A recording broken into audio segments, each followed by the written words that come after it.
The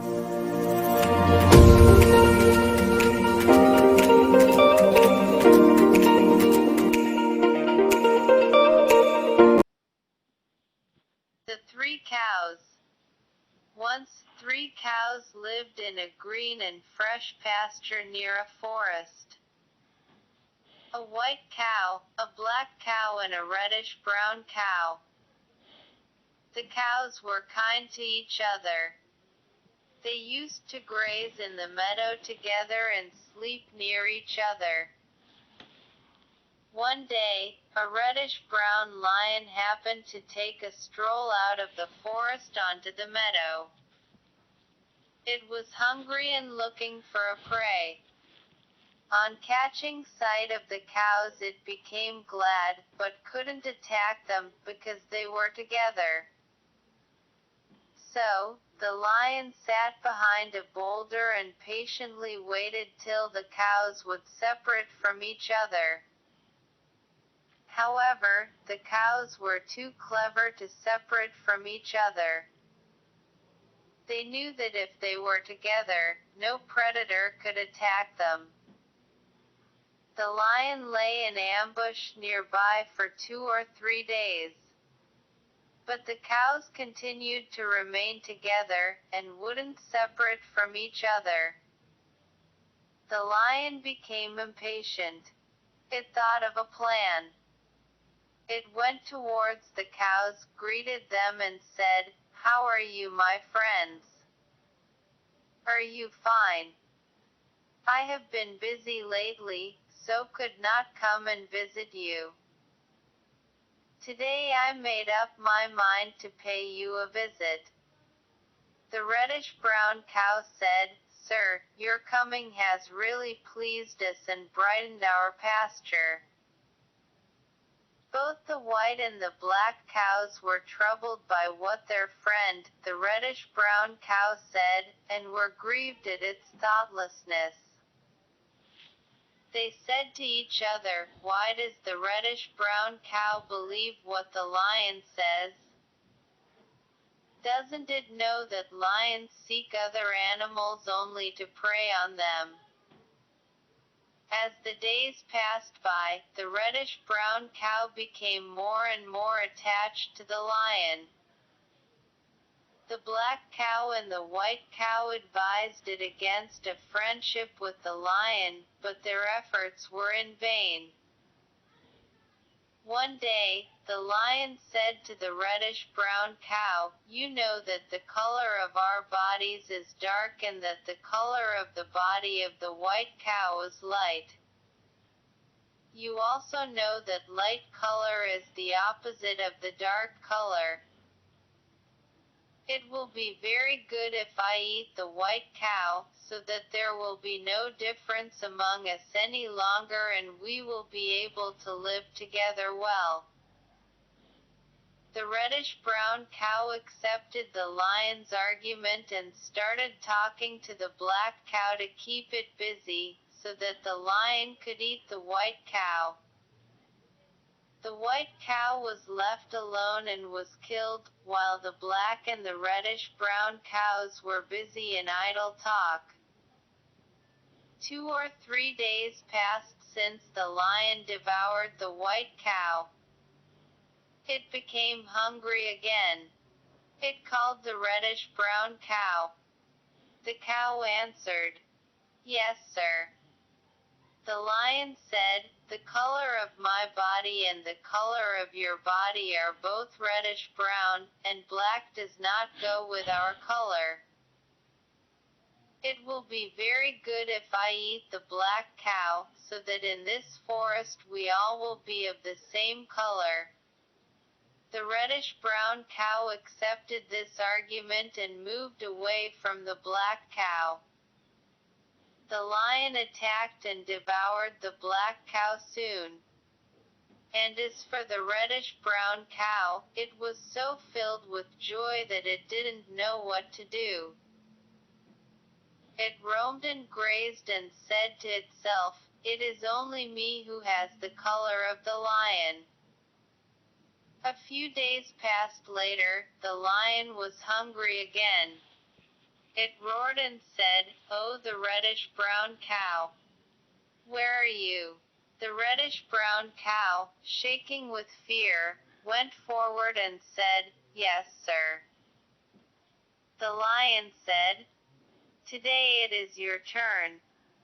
Get yourself ready, I am going to eat you." The reddish-brown cow, with great fear and horror, said, "Why, sir, I am your friend. I did whatever you asked me to do. Still, why do you want to eat me?" The lion roared and said, "I have no friends. How is it possible that a lion makes friendship with a cow?" No matter how much the reddish-brown cow begged and entreated, the lion didn't accept its words. Finally the cow said, "Mr. Lion, please allow me to cry out 3 times before you eat me."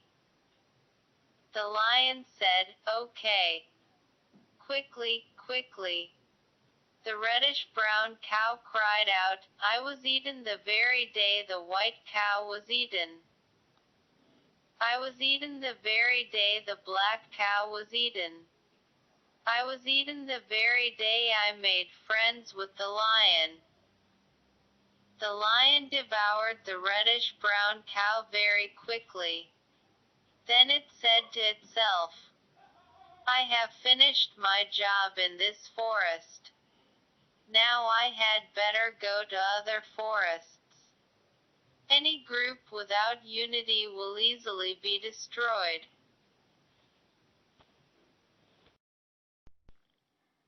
A merchant and his donkey. One beautiful spring morning, a merchant loaded his donkey with bags of salt to go to the market, in order to sell the salt. The merchant and his donkey were walking along together. They had not walked far when they reached a river on the way. Unfortunately, the donkey slipped and fell into the river. As it scrambled up the bank of the river, it noticed that the bags of salt loaded on his back had become lighter. There was nothing the merchant could do except return home, where he loaded his donkey with more bags of salt. As they reached the slippery river bank again, the donkey fell into the river, this time deliberately. Thus the salt was wasted again. By now the merchant knew the donkey trick. He wanted to teach the animal a lesson. As he returned home the second time with the donkey, the merchant loaded bags of sponges on its back. The duo set out on their trip to the market a third time. On reaching the river, the donkey very cleverly fell into the water again. But now, instead of the load becoming lighter, it became heavier. The merchant laughed at the donkey and said, "You foolish donkey, your trick has been discovered. You should know that you cannot fool anyone too many times."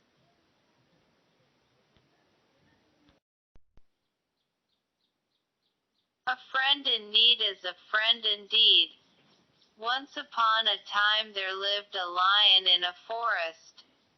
One day after a heavy meal, it was sleeping under a tree. After a while, there came a mouse and it started to play on the lion. Suddenly the lion got up with anger and looked for those who disturbed its nice sleep. Then it saw a small mouse standing trembling with fear. The lion jumped on it and started to kill it. The mouse requested the lion to forgive it. The lion felt pity and left it. The mouse ran away. On another day, the lion was caught in a net by a hunter. The mouse came there and cut the net. Thus it escaped. Thereafter, the mouse and the lion became friends. They lived happily in the forest afterwards.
My name is Tesfaye.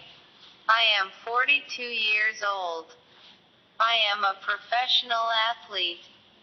I train every day except Sundays. I like reading books and visiting historical places.